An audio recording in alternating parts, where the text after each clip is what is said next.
as a small business owner, have you ever had a really reliable, strong, go-to employee that started to miss deadlines, seemed a little on edge, wasn't delivering like they used to?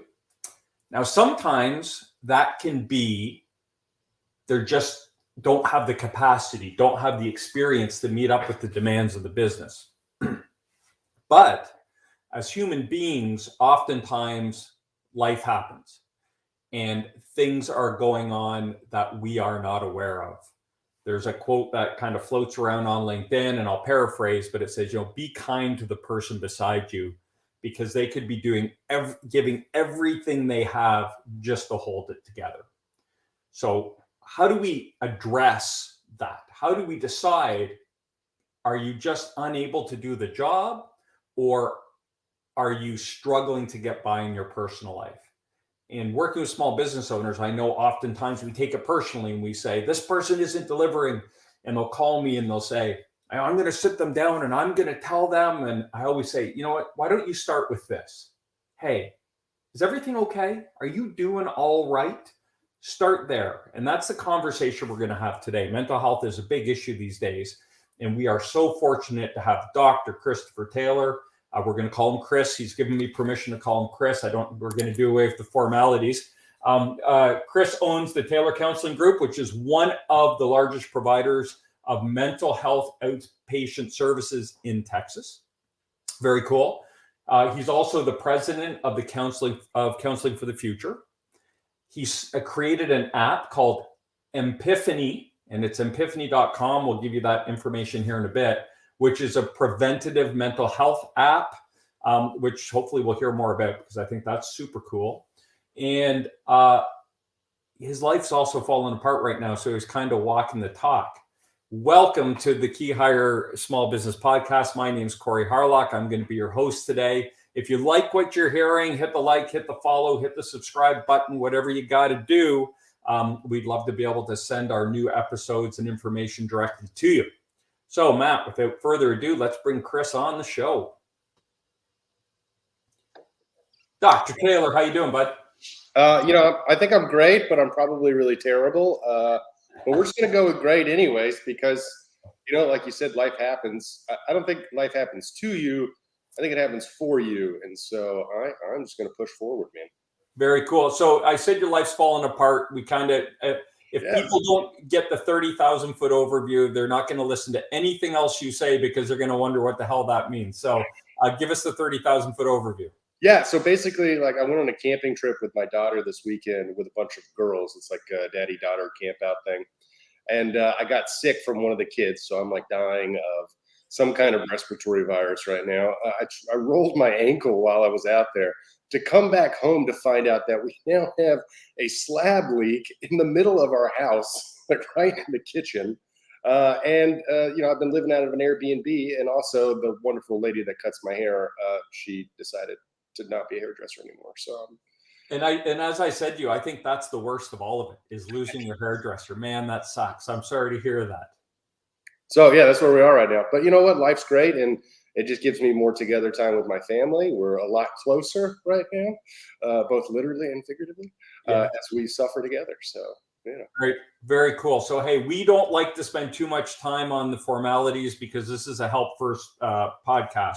So we like to get right into it. So, you deal with mental health, and I'm sure you work with people that own business, or obviously people that work for people, right? And as I kind of said off the top, I've seen it as well, where oftentimes we have people in our business that have been steady Eddie, reliable, right-hand person, and out of nowhere, something changes. And sometimes it's just work, right? They're overwhelmed, they can't deal with it.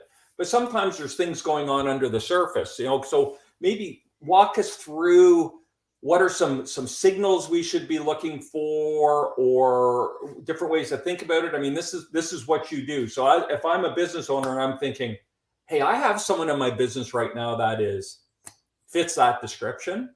Mm-hmm. What should they be looking for? We'll get into some solutions here down the road, but let's kind of look at the discovery side of it. Yeah, absolutely. So the Wall Street Journal released an article a couple weeks ago that said $2.5 trillion was the total economic impact on the loss of production in the United States directly related to mental health in the workplace, which meant that a lot more of your employees are not in a great headspace. Obviously, we all just went through COVID. Obviously, we had a very rough transition into that and out of that. Telehealth has been wonderful, but isolation is not good for us. We are not creatures that isolate. And I don't want to cut you off, but how big an impact has COVID had on people's mental health? Like, people speculate, but you're living in that world. Like, is it for real? Are people really still kind of equilibrium's off? Oh yeah, absolutely. Absolutely. And we're going to see a lot of studies coming out here in the near future that the isolation from COVID has had on our pre-K and kindergarten populations is they're going to struggle with socialization as they move forward in their educational system. We're going to see some interesting studies come out of the workplace as kids that were graduating during COVID graduate with a lack of skill sets that they didn't learn and gain. So I think we're going to be reeling from these effects for a long time, not just from an economic standpoint, but from a social development as well. Awesome. Okay. And so even beyond COVID, like you said, you have a slab leak in the middle of your house. Yeah. Someone goes through a divorce. Someone has their spouse gets diagnosed with a terminal illness. They get that. There's a million things that can happen, and we're all kind of living that human experience. So, what are some of the what are some of the signs people might flash, whether knowingly or unknowingly, that as a business owner, if you see them, you might go, there might be something bigger going on here? Yeah, I think the first thing you said, Corey, was spot on. Like you're going to notice a change in their behavior. So your top sales guy is all of a sudden not going to be the top sales guy, or he's going to continue to do that because that's what he's investing in. But everything else is going to kind of fall apart. Like there's just going to be a massive change in his behavior, or even a subtle change in our outlook, comments that we might make, ways that we present ourselves, weight gain, weight loss, also at times. Could there be like a perceived lack of caring? Oh yeah, absolutely. We get empathy fatigue. If you have so much stuff going on in your own personal life, it can be really difficult to care for others or to care about others. And so if you kind of see that starting to develop in the workplace, that's definitely a big red sign of, hey, this guy's probably not trying to be a jerk. He's probably just got a lot going on and doesn't know how to process it right now. Empathy fatigue.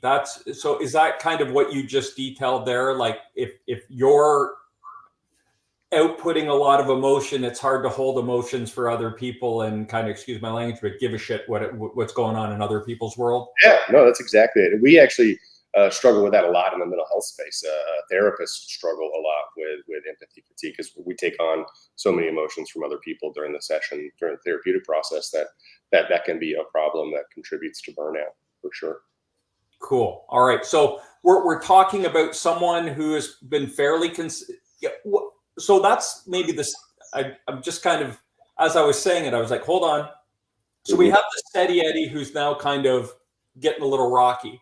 Yeah. But what about the people that are kind of always up and down and turbulent? Is that just kind of someone who is maybe they've always had some mental wellness challenges going on? Is that just their personality, or is this someone who's not dealing with things in their life correctly? Super general statement, but what about those employees that are kind of hot and cold? Yeah, so we're all emotional creatures. I think our primary function is to respond emotionally. So there's going to be some people that are just more steady than others, and there's going to be others that are just more emotionally volatile. They're just sort of on this kind of roller coaster, and that's okay. Neither of those are wrong. Neither of those are right. We're all just sort of unique. A strong suggestion I would have for business owners, especially small business owners, and I know the larger the company gets, the harder it gets, but how well do you actually know your employees? Do you know their name? Like obviously you know their names, but do you know their wife's name? Do you know their kid's name? Do you know if their kid is struggling in math or not? Have you actually had a conversation with them more than just, hey, where are those progress reports that I need? So I think Evaluating, having a hard question for yourself as an owner is like, how relational am I with my employees? How well do I know them? And I don't think you have to know them so deeply. And I know it's challenging for a lot of us. If you have 70 employees, like that's a lot of names. It's a lot of, spouses. That's a lot of kids, a lot of grandparents, how do I do all that? Right. I get that for sure. Yeah. But then you have people that run those departments that could Right. be at that level. But I think what I hear you say is you don't have to invest a ton emotionally, but take the time to at least hear their story and what's going on in their world, and so you have maybe a baseline or a point of reference, or it's an understanding of who they are. And are they someone who lives in turmoil, or are they kind of someone who's got a real, they've been married for 20 years and family, and it's pretty consistent, and just kind of helps you understand who they are. So if things do go wrong and they start acting differently, it's easier to notice. Exactly.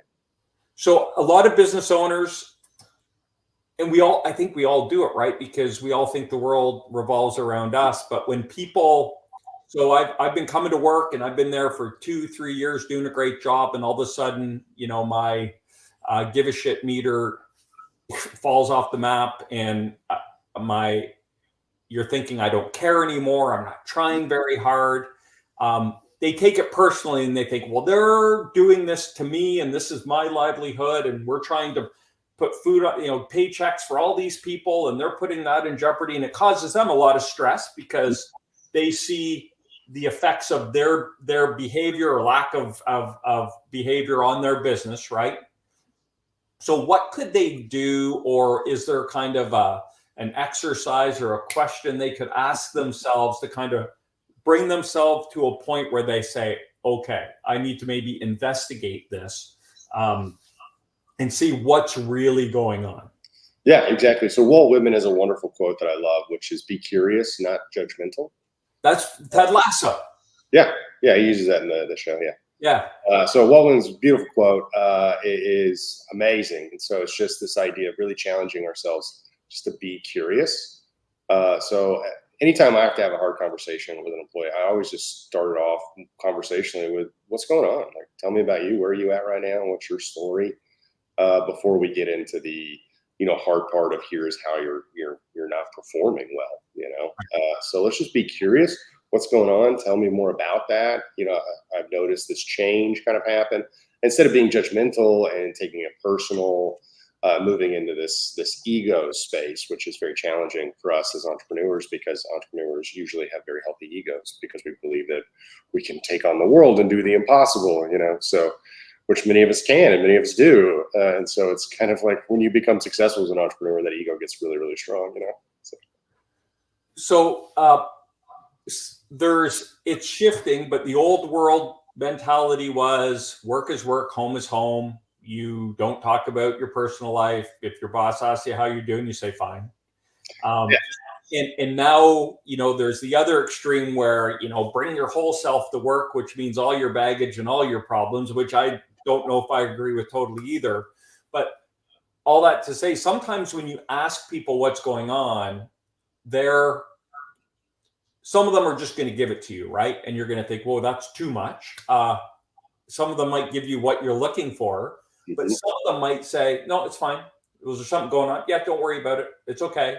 So how might you kind of draw that out or let them know it's okay? Like, I'm here to help. Yeah. So one, I don't really know that that's your responsibility as a business owner, right? Of drawing it out of them, right? We want to meet people where they are, right? That's the most important thing. We cannot solve the problem for them. We can't do it for them. There's no amount of doing that we can do to make them feel safe, right? Other than just providing a healthy work environment, right? But outside of that, there's nothing you can do to make this person want to talk to you. Sometimes they just don't want to talk. That's about them, right? That has nothing to do with you. But continuously providing that open door atmosphere, continuously providing a warm and inviting space for them to engage in, and then letting them know that you're here. If they ever want to talk, that door's open. But we can't make them talk. And if you know something's going on but they won't tell you, should you then stop any corrective action you were thinking about, or should you stop that conversation, or should you still have it, or does it change? Does the context change? What are your thoughts on that? No, so I don't think we want to coddle them at all. I think if you still have performance measures that your employee needs to make, I mean, they still need to make those measures. Yeah, if they are going through some kind of debilitating depression, if they just found out they have bipolar disorder, right, or something like that, some significant medical issues, significant mental health issue. If an employee broke their leg, we would say, yeah, oh my gosh, you need to get the short-term disability. You need to go have some bed rest. Don't work for a while. Or make accommodation for them so they can do something, right? Exactly. In same course of action, right? If this person finds out that all of a sudden now they have major depressive disorder, then yeah, we want to support you in that. We want to take the appropriate steps for that. We want to get you help, right? But at some point, you still have to be able to do your job. And so that's where we have that conversation of what does this look like down the road? We don't all of a sudden say, okay, you are allowed to do 50% less work than everybody else. We don't do that. Just the same as the person who just broke their leg. We don't say you do 50% less work than everybody else. We'll work with them for a while to figure out what it is. Okay. And then move forward. So let's say someone says to you, man, I'm going through a divorce. Yeah. And you say, wow, that's rough. Sorry to hear that. And they say to you, like, I don't know what to do. Or you get the impression as an employer, like they're really struggling and they feel like they're on an island and they don't know what to do. Is there anything as an employer? I know we can't care for them and we can't do it, but are there any resources or what would you recommend? Like what lifeline would you throw them to kind of, so they can go get the help they need? Because that's the right thing for them, and it's the right thing for your business, and it's the right thing. I mean, if you really help someone through a tough time like that, you have to think that they're going to be very loyal people, and it's that's going to, if that's your culture and reputation, people are going to appreciate that and tell people about that, and it's going to help you down the road. So, yeah. as I guess, long way around, as an employer, once they tell you something, A, are you obligated to help them? And B, if you are obligated or choose to help them, what could you do, or what are some options that a business owner has? Yeah, so I think just like if it was a medical problem or a financial problem, right? These also always come with some kind of anxiety or depression attached to them. But we just have the same level of obligation that we have to everything else, right? Which is, we want to care for our people. We want to invest in our people and do the best we can for them, right? Because the more we invest in our people, the more we're investing in our company and the more we're investing in growth, right? So that's human capital, right? We want to invest in our people first, our employees first. I really disagree with companies that say they're client first. I think you got to be employee first. That's the Virgin model, Richard Branson, right? He was the one who came out and said, no. Because if we take care of our employees, then they're going to take care of the customer, right, or the client or whoever it is. So we really want to invest in our people. And now, what's your obligation to help this guy, resolve his personal life? Zero. Right. That's kind of where our relationship ends. It's a business professional relationship, not a personal relationship. However, he's bringing that into the office. So we now have to deal with it one way or the other. We could say, hey, just a quick interjection there. You said they're bringing it into the office. Oh, yeah. Is it possible for someone to say, like, just stop bringing it to the office? Or if that's going on in your world, is it coming with you regardless, if it's that big, if it's that life altering? Right. You can say it all you'd like, but I don't think it's possible. I don't think it's within reality to bifurcate something that emotionally strong. Right. How does Jim go from his personal life and, being hit by a wrecking ball to driving in on his, his standard 22-minute commute? I think that's the average commute in America, right? To his job, to get to open the door and say, oh, I'm great. Everything's good. I'm here to do 100% of the work, right. 100% of the mindset. Just the same as if somebody had an upper respiratory infection, you wouldn't expect them to perform to the same level. They'll probably bring in, 80% today or 84%, whatever it is.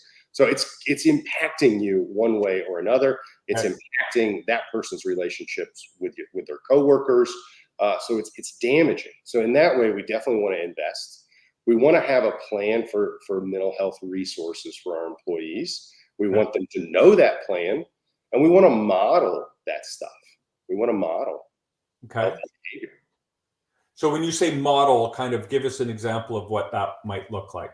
Yeah, so I think the old guard mentality is rub some dirt on it, and I love that saying because that was my childhood, man, was like rub some dirt on it, get back out there. I In think high school, I had a friend who broke his leg playing yeah, hockey, and the coach just made him walk back and forth behind the bench, like walk it off and put him back out there. yeah, And after the game, he found out he broke his leg. Like, yeah, yeah, exactly. It's like it's fine, go. Like, is the bone sticking out of your body? No, go, you're good. So I think that's kind of done now. yeah. So this idea of let's not be tough, let's be vulnerable. I think there's a place for toughness, but I think if you really want to display toughness, be vulnerable with somebody. Vulnerability is always met with vulnerability. Now, I don't think you need to come into work talking about your divorce. I don't think that's appropriate, right? Right. Or spreading all your drama around the office. But when you're vulnerable with your employees, when they say, "Hey, how are you doing today?" and you're like, "Man, I am not doing good. Like, let me tell you about some of the stuff I'm dealing with." That vulnerability is always met with vulnerability. Okay, so I want to clarify that point. So you're saying be vulnerable, meaning don't go in there and be a stoic and saying everything is always good with me, because we talked about in the past, culture isn't words on a page on a wall. Culture is the way the ownership and leadership work. So if you go in and nothing is ever wrong, then the trickle down culture is you're not allowed to talk about what's going on in your world, right? And so what I think I hear you saying is if as a leader, you allow yourself to be vulnerable at times, then when you go to have these conversations with someone you think might be struggling with something, they will return it. Yeah, they look at you as a real person, which is important because as much as we try to be superhuman, we simply are not. Right. I agree with that. Now, I feel the need to ask, like, is addiction someone who might be a recovery or has had been recovered in an alcoholic for 10 years and got fallen off the wagon, or someone who would have been addicted to drugs, is this the same, or are addiction issues, do we need to deal with those a little differently, because they're becoming more, well, I think they're pretty common, but people are more open about them these days. They are, and I think a lot of people do struggle with alcohol and drugs, and I think that's very normal. And if you are struggling with that, you are definitely not alone. There are many, many, many, many other people that struggle, just as you do. And if you have an employee that's struggling with that, we definitely want to offer them a lifeline. We want to help. We want to continue to invest in our people. However, that does not excuse the behavior, and it does not excuse their inability to measure up to the standards that the company has set. Right? Their performance, right? Exactly. That's okay. Very Yeah. cool. If somebody comes in and they got drunk at a happy hour with clients there and kind of lost 2 accounts or something like that, and then the next day say, "Hey, I have a problem," like take the alcohol out of the equation. Like, would they have been fired, or would you have invested in them? Like, what would you do? The alcohol does not excuse the behavior. We definitely want to be sensitive to it. We want to invest in our people. We want to meet them where they are, but that doesn't give them a get out of jail free card, essentially. Hey, Chris, I think for me, what the clarifying point you're making is the performance matters, Hmm. and helping the person matters, but we are in a professional relationship here. So, we don't need to, I think most people want to help. Yep. We also have to understand where that line is, where we say, okay, we've offered you some lifelines or some resources. We've given you, we've watched it kind of play out for 3 months. Things aren't changing. Right. Now we need to make a harder decision about if, termination or whatever it is. And I think that's important to understand. Like, we can be empathetic and sympathetic to these people, but we also are running a business. So we need to understand there's a line in there. And I think that's important to know that as a business owner, it's great that you want to help people, but it's also okay at a point to say, I tried to help. I've given it time. I'm not seeing it trending in the right direction. So I think we might need to part ways. Yes, exactly. But they could feel really guilty and shitty about that. Yeah. And that's going to be a tough, guilt is a tough cookie, and that's a tough emotion to deal with.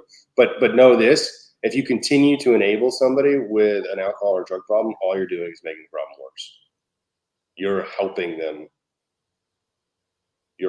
them make the problem worse. Right. But so devil's advocate, I'm a business owner. I'm like, hey, I didn't sign up for this stuff. Yeah. But you got it. You inherit it, because if you have 20 employees, how many of those people are probably dealing with an addiction issue? Yeah. By what percentage of the population are dealing with a mental health issue or an addiction issue or whatever, right? I don't know those numbers, but I'm you'll have something, right? If you have employees, you're going to have these issues. Yes. Okay. So I think we've knocked the crap out of, what does it look like? Mm-hmm. So now I'm in a business owner sitting here thinking, okay, this is great. Tell me how. So I've made all these mistakes. I've sought them down. I've taken a hard line. I haven't been empathetic. I've carried people too long, waiting for them to turn it around. I acted too quickly without understanding what was going on.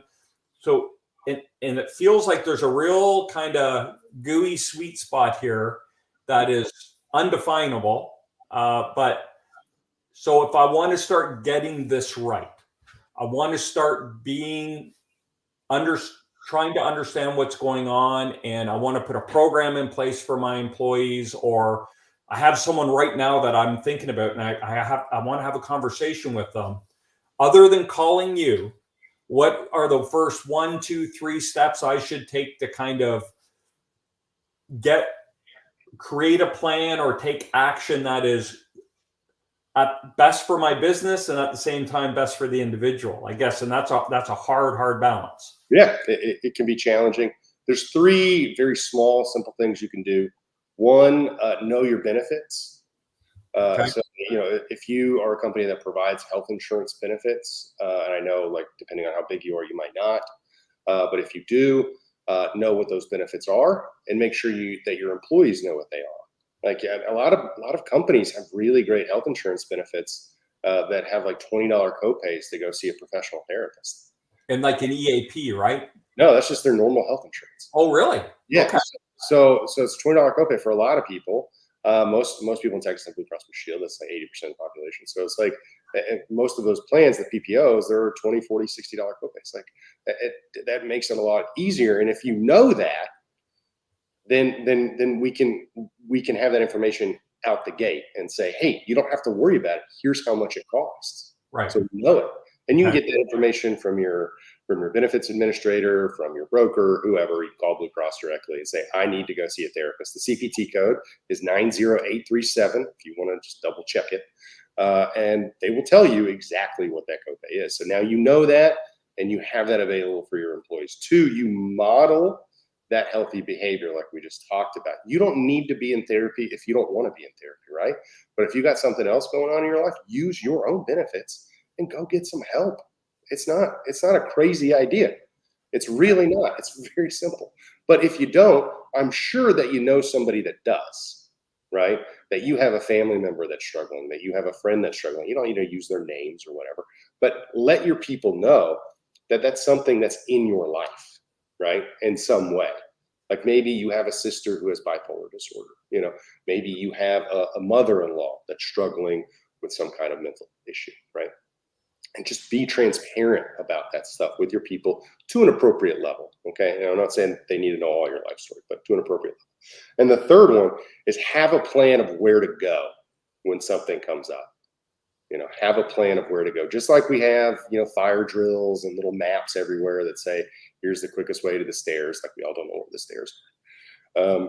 How do we get out of the building, right? This is exactly what you want in place for mental health is where do we go? And, definitely like me, sure, great. But contact a counseling group near you in advance and say, here are our benefits. We want to make sure that if something comes up at work, we want to send people to you. Oh, so proactively Yes. someone out and have them on speed dial kind of deal. Yeah. So now it's like, hey, Jim, who's going through a divorce, hey, buddy, have you considered counseling? Like, we have a $20 copay with this group over here. You can sign up online right now. Now, all of a sudden, Jim's hour-long conversation that we just had with him, he now leaves with an action item, right? You have helped him, connect him to real help. Do that. And if you don't have health insurance benefits, still call up a private counseling group and say, hey guys, we'd like to set up a private EAP program with you. Like, is that something you're willing to do with us? We have about a dozen of those set up right now. One with a company who has never called us. And But like an independent, they pay you X amount per month, and then their employees can call you whenever they need something. exactly. And so we have one set up with a company over here. They've never used it in 3 years. Never. But they just want to have it there. We have another one who we see 200 of their employees, 200 of their employees, like all throughout the state, because we're throughout all of Central Texas. So it's like, I mean, some people really use it, some don't, but the fact is that it's there, right, ready to go. So all three of those points, I would have, especially like the be proactive and just know who they can call right away, like do that homework for them. Yep. The last question I have for you is, I know some people, I don't. I have been to counseling and will go again because I find it really valuable. It's great to just kind of offload some stuff. But there are some people, there's a stigma around sitting down and talking about your feelings, and we don't need to do that. And sometimes people can feel like it's a little airy, artsy out there. Some people feel it's too hard-lined. So what would you tell people that have a stigma around, I would never do it? Well, I mean, first, we can't change the mind, right? So Right. if that's what they feel about it, we'll just accept that and say, okay, but if you would ever like to change your mind, here is an option for you.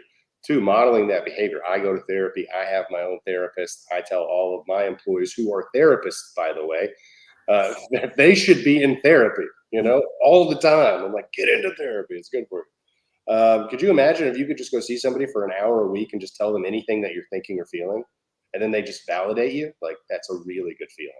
So go to therapy, try it out. But really, the stigma is waning a lot. It's really kind of dissipated. But if somebody doesn't want to go, man, we can't make them, and it might not be right for everybody. So it doesn't have to be therapy. Let's find local support groups.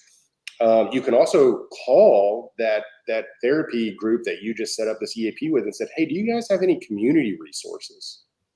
Like, I've got an employee that's struggling, say, with like a porn addiction, but he's just too shamed to come in and actually talk about it. He's just not ready yet. Do you guys know any support groups in the area? I know 5, yes. And they can give you that. And often those resources are free. That's great. I think, this is such a valuable conversation. And the world feels like it went from, we don't need this stuff. And we've gone to, there's so much mental health stuff going on with, COVID and all those things. And most people are somewhere on that spectrum in terms of what they need. But I always try to have these conversations through the lens of a business owner and understanding that you don't need to be a counselor. You don't need to solve problems. These are my takeaways from the conversation. You don't need to be a counselor. You don't need to solve problems. You're there to kind of understand and be empathetic, offer resources, but also let them know there's an expectation of, hey, I know you're going through some stuff now, and we'll accommodate you for X amount of time.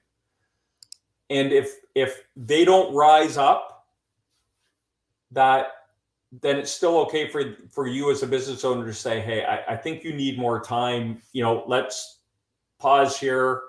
Unfortunately, it's not working out, but go take care of yourself and do that. Am I missing anything? No, that's it 100%. There was another article in the Wall Street Journal that mentioned that employees that were surveyed, only 24% of them believed that their employer actually cared about them. And that's, I mean, look, I talk to people all day, every day about new jobs. And the number one question I get now that never used to be the number one question is, what are the benefits? Number two is, what's the schedule? We talk about flexible and inflexible jobs, right? If it's a flexible job, can be done from home or not. Is there a hybrid or a remote element to that? And then pay. And it used to be pay, title, PTO, but that has changed. And your reputation is your best recruiting tool. And people want to work for someone that they think gives a shit, right? Exactly. Or someone who thinks like them. If you have an environment where it's cutthroat and whoever works the hardest gets a promotion, and that's what you're clear about, and those are the people in your environment, and that's what they thrive on, perfect. But if you as a person are a caring person and believe that's important, then that you're doing a disservice by not making that part of your culture and hiring people that value that too. Yeah, sorry. I'm so happy I made it 30 minutes into the show. I know that upper respiratory is really taking its toll. Or either that or you're lamenting the loss of your hairdresser. I can't figure it out. But no, even at that show Billions, I mean, they had a therapist in the office, it's just, they just called it something different. Yeah, fair enough. That's right. Yeah. I remember that. Very cool. Okay. Well, hey, thank you so much for the information, Chris. If people are watching this or listening to this and they think, man, I got to talk to that guy a little more about what I can do for my employees, how can we reach you? Yeah, TaylorCounselingGroup.com. Pretty simple. You'll find all the information you need right there. Send an email. I'll get it. Awesome. And tell us a little bit about the Epiphany app, because I think that's been very cool. Yeah, Epiphany, first of its kind. It's a mental health app. It's actually developed by therapists. It offers an immersive therapeutic experience that places a strong focus on emotions rather than problems. It is designed to guide users through therapeutic series and stories that have been thoughtfully crafted by mental health professionals, ensuring a supportive and enriching experience. And all that right off the top of your head. Mm-hmm. Awesome. Is there anything else we need to know about you, Chris? Yeah, if you've ever been helped by a mental health professional and you think you'd like to give back to the mental health community, Counseling for the Future Foundation is a great way where you can donate to provide a full ride scholarship for a student in school studying to become a therapist, because we don't have enough of them. And that's counselingfutures.org. That's awesome. Hey, thank you so much. Look, I know you're busy. I know you're sick. I know you got a bunch of stuff going on in your world. I appreciate you carving out some time to talk to us and to the audience. There was a ton of value there, and I really, really appreciate you hanging in there with us and getting this done. Yeah, it's my pleasure. I'm really happy we were able to make it today. Awesome. Thanks, Chris. Thanks, guys. So there he is, Chris Taylor from the Taylor Counseling Group. Incredible information. It's so nice to understand. It's so neat for me, and I hope everyone else gets the value out of this. But there's so many nuances and silly questions that we're afraid to ask about. How do we deal with an employee, or if we go back to Sasha Crabtree's podcasts on how do we build a process, and how do you eat the elephant one bite at a time, right? So it's so neat to have these people with such a wealth of knowledge come in here and just break it down and make it so simple and approachable and easy to understand. And I'm super grateful for that, that people are still coming on here and talking about this stuff. And I hope everyone got some value out of this podcast as well. So if you want to connect with me, you can always check out our website, keyhire.solutions. .solutions is the domain. You can check us out on LinkedIn, our Keyhire LinkedIn page. You can check us out on YouTube. There's hours of content on YouTube. You can watch all kinds of stuff, or you can listen to the podcast on any of the major providers. If you like them, if you're on these platforms and you like what you hear, please give us a like, give us a follow, give us a subscribe, give us a share, help us spread the word. We're trying to do good work and help small business owners. So we will see y'all in 2 weeks. We'll be back in November. This is, I think, what are we, episode 5 or 6 for season 2 here, Matt?